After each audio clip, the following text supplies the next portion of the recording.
3, 2, 1. Audio Jungle. Audio Jungle.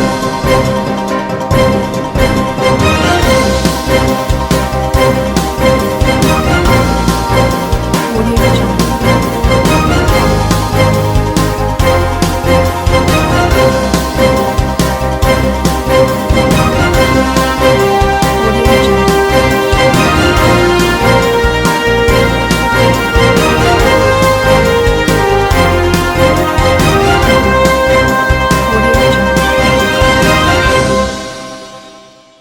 नमस्कार, मैं हूं नरेश राघानी और आप देख रहे हैं horizon news. REET paper leak प्रकरण में भारतीय जनता युवा मोर्चा का उग्र प्रदर्शन। डाक बंगले से जिला कलेक्ट्रेट तक निकाली रैली, कलेक्ट्रेट के बाहर फूंका मुख्यमंत्री अशोक गहलोत का पुतला। रीट पेपर लीक प्रकरण में भारतीय जनता पार्टी के विभिन्न घटकों द्वारा रोजाना सरकार के खिलाफ प्रदर्शन करते हुए सीबीआई जांच की मांग की जा रही है। इसी कड़ी में मंगलवार को भारतीय जनता युवा मोर्चा के द्वारा स्थानीय डाक बंगले से जिला कलेक्ट्रेट तक उग्र प्रदर्शन और नारेबाजी करते हुए रैली निकाली गई और कलेक्ट्रेट के बाहर मुख्यमंत्री अशोक गहलोत का पुतला फूंका गया। रैली के कलेक्ट्रेट पहुंचने से पहले कलेक्ट्रेट को पुलिस छावनी में तब्दील कर दिया गया। कलेक्ट्रेट के गेट पर बैरिकेडिंग लगाकर रास्ते को पूरी तरह से रोक दिया गया। उत्तर विधायक वासुदेव देवनानी और भाजयुमो जिला अध्यक्ष राहुल जायसवाल के नेतृत्व में सैकड़ों पदाधिकारी व कार्यकर्ता कलेक्ट्रेट पहुंचे, जिन्हें कलेक्ट्रेट में प्रवेश नहीं दिया गया। काफी देर तक नारेबाजी और जद्दोजहद के बाद भाजयुमो कार्यकर्ता विधायक देवनानी के साथ जिला कलेक्टर अंशदीप के कक्ष में पहुंचे, जहां उन्होंने अपनी बात कलेक्टर के समक्ष रखते हुए उन्हें ज्ञापन सौंपा। अपने अपने समूह के लोगों को कोऑर्डिनेटर बनाया और सारे राजस्थान के अंदर पुलिस के कस्टडी में ही प्रश्न पत्र रखे गए। केवल जयपुर ही था जिसमें केवल शिक्षा संकुल के उस परिसर में ही उस पेपर को रखा गया। और 10वीं 12वीं की परीक्षा होती है तो भी कैमरास लगाए जाते हैं, वहाँ कोई सीसीटीवी कैमरा नहीं लगाए गए और परिणाम स्वरूप वहीं से उन्होंने एसओजी ने कहा कि पेपर आउट हुआ है। और जब पेपर आउट हुआ है तो फिर उस पेपर को निरस्त किया जाना चाहिए। जब एक बार आउट कोई भी पेपर होता है, आज तक निरस्त होते हैं, लेकिन सरकार अड़ी हुई है कि पेपर निरस्त नहीं करेंगे। विधायक वासुदेव देवनानी ने बताया कि अभी तक राज्य सरकार रीट परीक्षा के सफल आयोजन को लेकर अपनी पीठ थपथपा रही थी। आनन फानन में रीट परीक्षा का परिणाम भी घोषित कर दिया गया, लेकिन एसओजी की जांच में कलई खुली और पेपर घोटाला सामने आ गया, जिसमें तकनीकी शिक्षा मंत्री सुभाष गर्ग से लेकर बोर्ड अध्यक्ष व बोर्ड सचिव तक का नाम शामिल पाया गया। आखिर सरकार को विपक्ष के दबाव में बोर्ड अध्यक्ष डॉक्टर डीपी जारोली और सचिव अरविंद सेंगवा को निष्कासित करना पड़ा। अभी जांच और बाकी है, देखना होगा कितने सफेद पोश लोग इस जांच के घेरे में आएंगे। इस सरकार की छत्रछाया में युवाओं के साथ जो छल किया गया है उसका परिणाम सरकार को भुगतना होगा। रीट की परीक्षा शुरू से ही संदेह के घेरे में रही, लेकिन पिछले दिनों एसओजी ने जांच करके जो साबित कर दिया और घोषणा कर दी कि यह पेपर आउट हुआ है। और पेपर आउट होने के जो दो मुख्य बिंदु हैं, तीन, वो स्पष्ट हैं कि सारे राजस्थान के अंदर पेपर्स के कोऑर्डिनेटर सरकारी अधिकारियों को बनाया गया, एडीएम को बनाया कि एसडीएम को बनाया, सरकारी अधिकारी। केवल जयपुर ही है जहाँ पे राजीव स्टडी सर्कल, जो कि कांग्रेस से जुड़े हुए अध्यापकों का, प्राध्यापकों का एक समूह है, उनके लोगों को ही इन्होंने कोऑर्डिनेटर बनाया और वह प्राइवेट कोऑर्डिनेटर केवल जयपुर में बनाया। पेपर भी सारे राजस्थान में थानों और पुलिस कस्टडी में रखे गए, लेकिन जयपुर के अंदर ये पेपर अपने वहाँ शिक्षा संकुल के अंतर्गत रखे गए। वहाँ कोई सीसी कैमरा नहीं लगाए गए। 10वीं 12वीं की परीक्षा होती है तो ये सीसी कैमरा लगाए जाते हैं, ये सीसी कैमरा नहीं लगाए गए। और वहाँ से साबित हो गया कि पेपर वहाँ से एक लिफाफे में से एक पेपर निकला है। जो पेपर निकला है तो निश्चित रूप से भूमिका राजीव स्टडी सर्कल से जुड़े हुए अध्यापकों और उनसे ही जुड़े हुए व्यक्तियों पर जारी है, जिसके संरक्षक और मुख्य संरक्षक मुख्यमंत्री और सुभाष गर्ग जो कि मंत्री हैं राजस्थान मंत्रिमंडल में, ये इसके संरक्षक, मुख्य संरक्षक हैं। अतः हमारी मांग है कि यदि सही जांच होनी है तो एसओजी के बस का नहीं है, इसलिए यह जांच सीबीआई से कराई जाए और साथ ही इस पेपर को निरस्त करके दोबारा कराया जाए, ताकि राजस्थान के 26 लाख विद्यार्थियों, युवाओं के साथ न्याय हो सके। आज भारतीय जनता पार्टी के युवा मोर्चे ने कलेक्ट्रेट के बाहर जोरदार प्रदर्शन किया और गहलोत पेपर मार्ट की ओर से पेपर आउट था, वह पेपर लेकर के घूम रहे थे कि खुला पेपर है, चाहे जो कोई जितने में ले जाओ। उसके बाद हमने कलेक्टर को ज्ञापन दिया है, कलेक्टर से भी ये मांग किया कि इस मांग को सरकार तक पहुंचाए, और यदि सरकार नहीं पहुंचाएगी तो ये आंदोलन लगातार जारी रहेंगे जब तक सरकार सीबीआई जांच की घोषणा नहीं करेगी। भारतीय जनता युवा मोर्चा जिला अध्यक्ष राहुल जायसवाल ने बताया कि मुख्यमंत्री अशोक गहलोत सरकार जब से बनी है तब से युवाओं के साथ छल किया जा रहा है। कभी बेरोजगार भत्ते के नाम पर तो कभी अन्य माध्यमों से या पूरी मेहनत के साथ परीक्षा देने वाले युवाओं के साथ छल किया गया है। करोड़ों रुपए में पेपर बेचकर मोटी कमाई करने वाले मंत्री और अधिकारी तत्काल इस्तीफा दें और इस प्रकरण की जांच सीबीआई से कराई जाए। इसी मांग को लेकर आज भाजयुमो ने जिला कलेक्टर को ज्ञापन सौंपकर कार्रवाई की मांग की है। जैसे कि पूरे राजस्थान को पता है, पूरे राजस्थान के युवाओं को पता है कि जो रीट परीक्षा पेपर लीक हुआ है, जो पेपर आउट हुआ है, उसका जो प्रकरण और जो ये पूरा कांग्रेस सरकार द्वारा जो ये चल रहा है, इसके नाते आज युवा मोर्चा ने कलेक्ट्रेट पे आके ज्ञापन दिया है। जब से सरकार आई है, जब से कांग्रेस सरकार राजस्थान में आई है, तब से लेके अभी तक उन्होंने सबसे पहले युवाओं के नाम पे वोट मांगे। उसके बाद में जब वो सत्ता के अंदर आए, आने के बाद में उन्होंने युवाओं के साथ में किस तरीके से पूरे राजस्थान में प्रकरण चल रहे हैं, कभी किसी वाल्मीकि समाज के लड़के के साथ हत्या, कभी रेप के जो केसेस आ रहे हैं, वो कांग्रेस सरकार के अंदर ये काले कारनामे शुरू से होते आ रहे हैं। पहले उन्होंने युवाओं के नाम पे वोट मांगे, जब उनको वोट मिले, वो सत्ते में आए, तो उन्होंने कहा कि जो बेरोजगार है उनको भत्ता दिया जाएगा। बेरोजगार भत्ता तो दूर की बात है, रोजगार भी नहीं दिया किसी को। उसके बाद में अब ये पेपर लीक जो आउट हुआ है, रीट की परीक्षा का जो पेपर आउट हुआ है, इसके अंदर भी जो युवा हैं उन्होंने मेहनत करके इसमें तैयारी करी, लेकिन उसके बाद में उनको फलस्वरूप ये मिला कि उनका जो पेपर है वो लीक हो गया। जो वहाँ पे पैसे दे के जो पेपर खरीदे गए थे और नए नए जो फिगर हैं वो सामने आ रहे हैं, कभी 5 करोड़, कभी 7 करोड़। तो कहीं ना कहीं एसओजी द्वारा ये बात बिल्कुल प्रूफ है कि जो पेपर है वो आउट हुआ है। तो युवा मोर्चा आज कलेक्ट्रेट के ऊपर ज्ञापन देना है कि सीबीआई की जांच होनी चाहिए और जो राजस्थान के युवा हैं इनको इस चीज़ के अंदर न्याय मिले। प्रदर्शन करने वालों में जिला अध्यक्ष राहुल जायसवाल, महामंत्री सुनील शर्मा, बाबूलाल गुर्जर, कमल खंडेलवाल, दिनेश खंडेलवाल, जितेंद्र सिंह, करण कुमार, मोहित सैनी, मोहित झा, सर्वेश्वर यादव, उत्सव पाराशर, वीरेंद्र भाटी, हेमंत बंसल सहित अनेक कार्यकर्ता मौजूद रहे।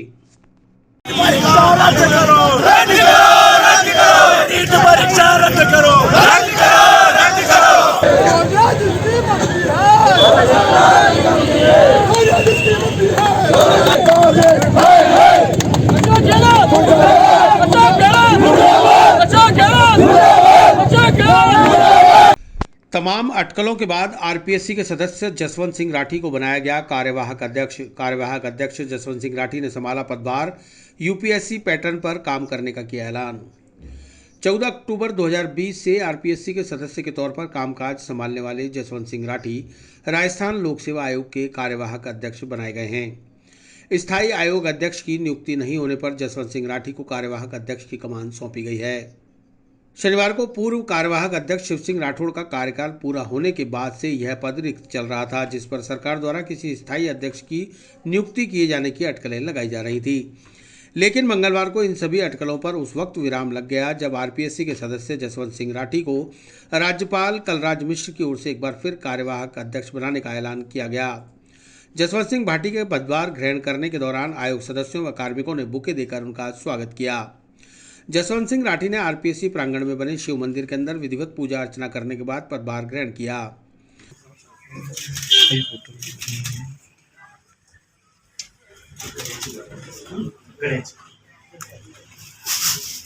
इस दौरान मीडिया से बात करते हुए उन्होंने कहा कि आयोग स्तर पर आरएएस मुख्य परीक्षा की तैयारियां चल रही हैं। पूर्व अध्यक्षों द्वारा किए गए नवाचारों को जारी रखा जाएगा और पूर्व घोषित परीक्षा कैलेंडर के अनुरूप परीक्षाएं कराने पर जोर दिया जाएगा। गौरतलब है कि आरएएस मुख्य परीक्षा 2021 का आयोजन 25 और 26 फरवरी को होना है। इस प्रारंभिक परीक्षा में उत्तीर्ण 20,102 अभ्यर्थी शामिल होंगे। तो राजस्थान लोक सेवा आयोग का जो 73 वर्ष का गौरवशाली इतिहास रहा है, उसको हम आगे बढ़ाने का काम करेंगे। जिस तरह का नवाचार हो रहे हैं आईटी के माध्यम से, हम लोग और इसको किस तरह से बेहतर काम कर सकें आयोग में, उस पर काम करेंगे। और अभी भविष्य में जो परीक्षा का जो हमारा कैलेंडर है उसको निर्धारित समय पर परीक्षाएं कराएं, जल्द से जल्द जो है उस कैलेंडर को एग्जीक्यूट करें हूबहू, ये हमारा प्रयास रहेगा।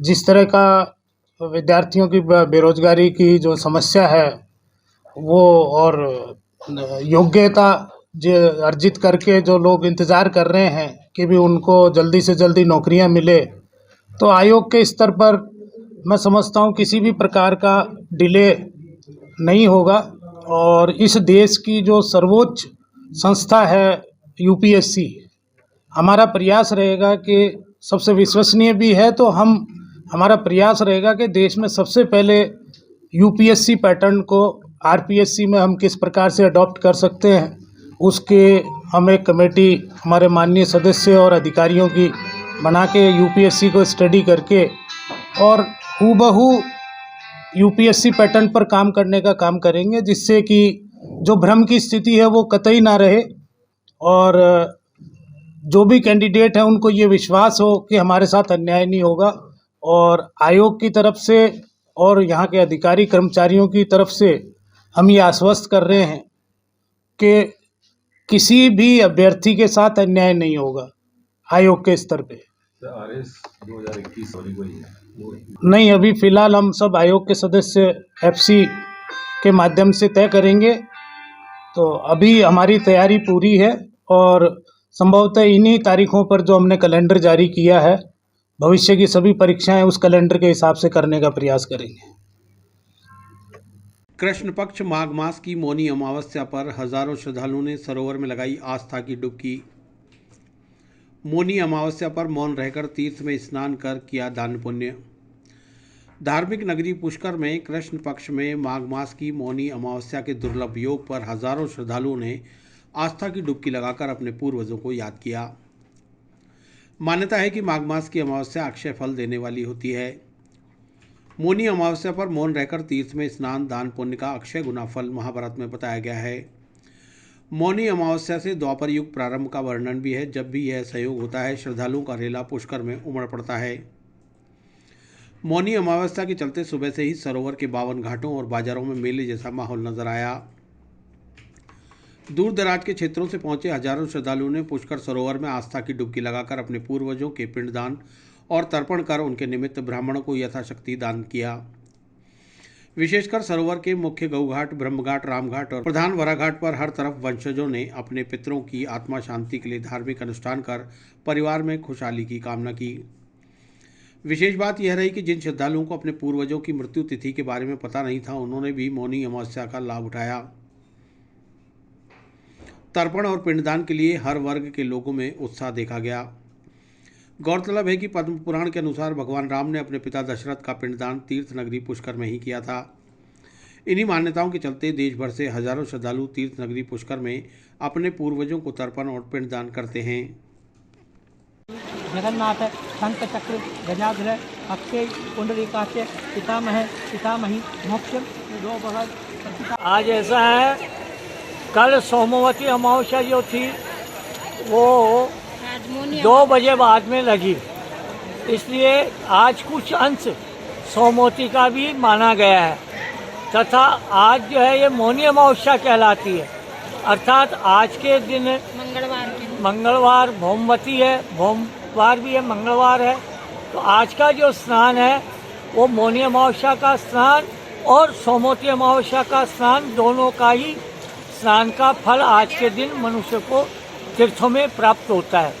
और जब भी कभी कोई सोमवती आए या भौमवती अमावस्या आए तो उस रोज किसी भी तीर्थ में स्नान करके अपने पितरों को जल, अंजलि, पिंडदान इत्यादि जो यथासंभव भजन, पूजा पाठ जो भी अपने पितरों को अर्पण करते हैं, उन पितरों के आशीर्वाद से हमारे को परिवार में सुख, समृद्धि, धन, संतान वृद्धि की प्राप्ति होती है। पूजा करवा रहा हूँ तो मेरे जो पितृ है वो मेरे को साक्षात्कार का दिख रहे हैं। आई जान आज के सोमवती अमावस्या, भौमवती अमावस्या के दिन तीर्थराज पुष्कर में पितरों के निमित्त, मेरे पूर्वजों के निमित्त जो भी कार्यक्रम मैं करवा रहा हूँ वो उनको प्राप्त हो रहा है और उनके आशीर्वाद से हम फल रहे, फूल रहे, सब कुछ हमारे को आनंद प्राप्त है। दक्षिण विधायक अनीता बघेल ने 60 लाख रुपए की लागत से बनने वाली सड़क नाला निर्माण कार्य का किया शिलान्यास। नसीराबाद रोड मनुहार समारोह स्थल से लेकर धाननाड़ी रेलवे क्रॉसिंग तक बनेगी सीसी सड़क। अजमेर दक्षिण विधायक अनीता बघेल के आतिथ्य में मंगलवार 1 फरवरी 2022 को 60 लाख रुपए की लागत से मनुहार समारोह स्थल से लेकर धान नाड़ी पुलिया तक बनने वाली सड़क व नाले निर्माण कार्य का विधिवत पूजा अर्चना के साथ शिलान्यास कार्यक्रम आयोजित किया गया।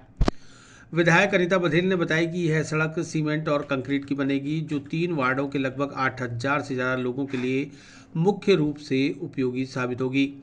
मनुहार समारोह स्थल के पास रेलवे लाइन वाले रास्ते से लेकर धाननाड़ी रेलवे क्रॉसिंग तक इस सड़क का निर्माण 20 वर्षों बाद उन्हीं के द्वारा कराया जा रहा है। इस मौके पर विशिष्ट अतिथि के रूप में वार्ड 40 की पार्षद निर्मला शर्मा, आदर्श मंडल अध्यक्ष अरुण शर्मा, शक्ति केंद्र प्रभारी ओम नारायण पालड़िया, हितेश डाबरिया, अन्नू मित्तल सहित कई क्षेत्रवासी व भाजपा कार्यकर्ता मौजूद रहे। किस तरह से सड़क का उद्घाटन किया गया? आज वार्ड नंबर 40 में ये जो मुख्य मार्ग आप देख रहे हैं, मनुहार समारोह स्थल से धाननाड़ी रेलवे क्रॉसिंग तक, ये जो रेलवे ट्रैक के सहारे ये जो जगह है, जब मैं आज से 20 साल पहले 20-22 साल पहले जब यहाँ से पार्षद थी, तब पहली बार ये नाले का निर्माण और इस रोड का निर्माण कार्य हमने कराया था।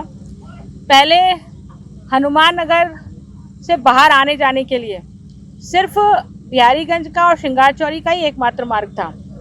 ये मार्ग बनाने के बाद में लोगों की आवाजाही इस पर शुरू हुई और धीरे धीरे ये एक मुख्य मार्ग बन गया। तो आज पुनः 60 लाख रुपए की लागत से इस मार्ग का पुनर्निर्माण किया जा रहा है और इसके साथ ही हनुमान नगर की जो अंतिम छोर की जो गलियां हैं, उसके लिए भी 23 लाख रुपए हमने स्वीकृत किए हैं और उसका भी शिलान्यास आज के दिन है। तो इस तरह से 83 लाख रुपया का निर्माण कार्य इसी क्षेत्र में सिर्फ एक बूथ कह लो या एक कॉलोनी कह दो, उसके लिए ये स्वीकृत हुआ है। मैं समझती हूँ कि विकास की दृष्टि से जब भी जनता ने हमें कहा है, हमने पूरी कोशिश की है कि हम लोगों को राहत दे पाएँ। व्यक्तिगत रूप से भी जब भारतीय जनता पार्टी का शासन था, माननीय वसुंधरा जी का शासन था, तो हर वर्ष एक विधानसभा में लगभग 5 करोड़ रुपए की सड़कें बनती थी। लेकिन जब से मुख्यमंत्री अशोक गहलोत जी आए हैं, उन्होंने 2 साल तक एक भी फूटी कौड़ी किसी भी काम के लिए नहीं दी है। ये हमारे प्रयास रहे हैं, जिनमें विभिन्न प्रक्रियाओं से गुजर करके हमने ये रोड स्वीकृत कराई है। तो निश्चित रूप से इस रोड के बनने से हनुमान नगर और हनुमान नगर के शिवनगर के लोगों को सीधी आवाजाही यहाँ से हो पाएगी। वो सीधे नसीराबाद रोड मुख्य मार्ग पर आ सकेंगे और ना केवल उनके समय की बचत होगी, बल्कि जो गलियों में एक व्यस्ततम मार्ग रहता है आवाजाही का, उससे भी छुटकारा मिलेगा।